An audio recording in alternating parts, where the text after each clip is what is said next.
Alors, bonjour à tous et bienvenue à Un monde à l'envers, édition du mardi 18 février 2020, 15h49 heure du Québec. Heureux de vous retrouver tous. Merci à tous ceux qui sont déjà abonnés, ceux qui ne sont pas, venez nous rejoindre. Merci à tous ceux qui m'envoient des liens, des messages aussi. C'est vraiment très apprécié, dont celui-là qui m'est envoyé par Jean-François, un compatriote québécois que je salue publiquement. Et cette nouvelle va comme suit. Des pesticides. Ça nous provient du monde, le monde des pesticides suspectés d'être des perturbateurs endocriniens ou cancérogènes dans l'air. On ne veut pas en parler de ça, hein, mais que voulez-vous?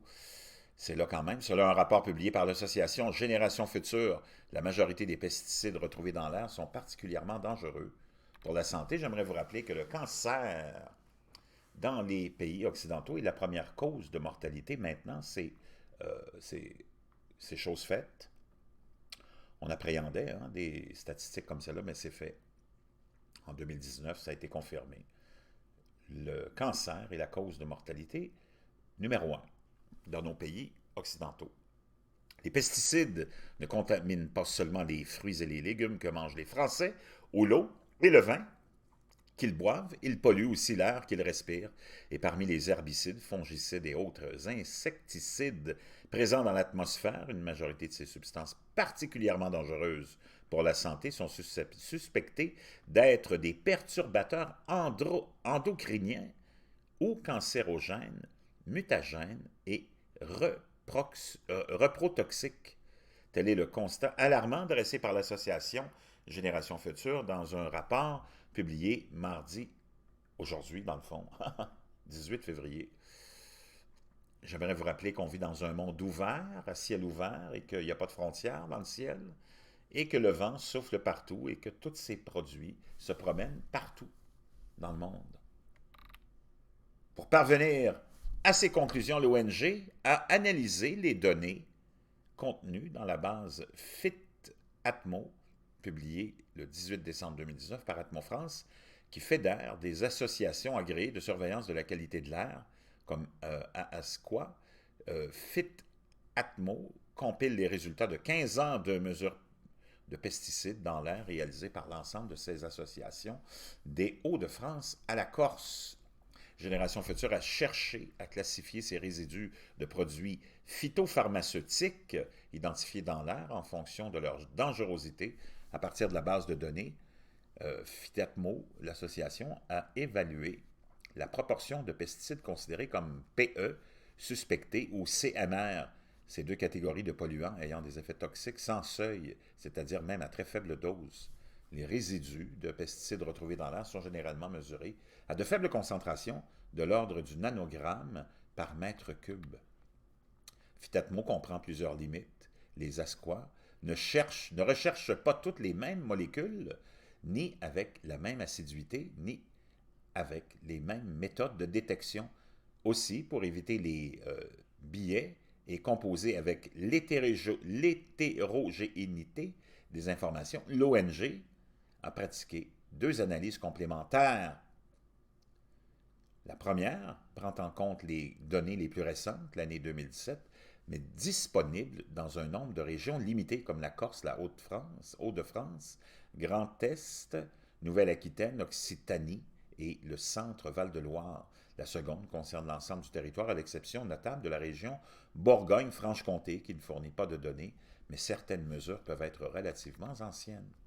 Selon les bilans effectués en 2017 par les ASQA, 52 substances actives différentes, pour un total de 1633 molécules identifiées et quantifiées, ont été retrouvées au moins une fois dans l'air des 8 régions où ces mesures ont été effectuées. Les trois quarts environ, 76,92, sont des PE, 61 sont des CMR CMR, 28%.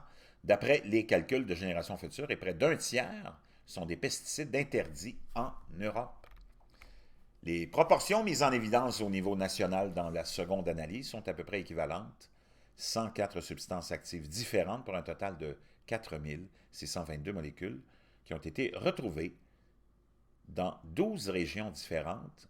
Les trois quarts, 75,96, sont des PE, comme on venait de le dire. Parmi les pesticides les plus récurrents dans l'air, par contre, on retrouve le chlorpyrifos, utilisé massivement en pulvérisation sur les cultures pour éliminer les pucerons ou les chenilles. L'Union européenne vient seulement d'en bannir l'usage depuis le 31 janvier, malgré une accumulation d'études scientifiques démontrant ses effets toxiques sur le développement du cerveau des enfants. Également omniprésent, le lindane, insecticide classé cancérigène pour l'homme par le Centre international de recherche sur le cancer, est lui interdit en agriculture depuis 1998. Des substances comme le lindane sont persistantes dans l'environnement. Elles imprègnent les sols durablement et peuvent être remises en suspension dans l'air, notamment en période de sécheresse. En termes de concentration, le record revient au folpel, détecté à un niveau supérieur de 2000 nanogrammes par mètre cube dans la région Grand Est en 2004, utilisé contre le mildiou, le fongicide de la vigne, est classé CMR, probablement par l'organisation c'est-à-dire par l'Organisation mondiale de la santé. Lors de son dernier bilan annuel, l'organisme de surveillance de la qualité de l'air en Nouvelle-Aquitaine a constaté que son usage était en augmentation en 2018 et en a même retrouvé des traces à Bordeaux.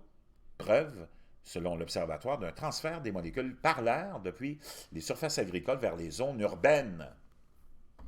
L'air est une voie d'exposition réelle des populations à des pesticides, commente François Veillerette, le directeur de Génération Future. Ceci est particulièrement préoccupant pour les riverains des zones cultivées les plus exposées. Aussi, l'ONG demande au pouvoir public d'accélérer le retrait des substances CMR et PE reconnues ou suspectées et d'engager à terme la sortie des pesticides. D'ici là, elle s'apprête avec d'autres organisations à déposer le 25 février un nouveau recours devant le Conseil d'État contre l'arrêté du gouvernement fixé à 3 mètres, 5 mètres, 10 mètres, voire exceptionnellement 20 mètres les distances minimales entre les zones d'épandage des pesticides et les habitations. Des distances jugées très insuffisantes par les associations de défense de l'environnement et les maires à l'origine de multiples arrêtés anti-pesticides.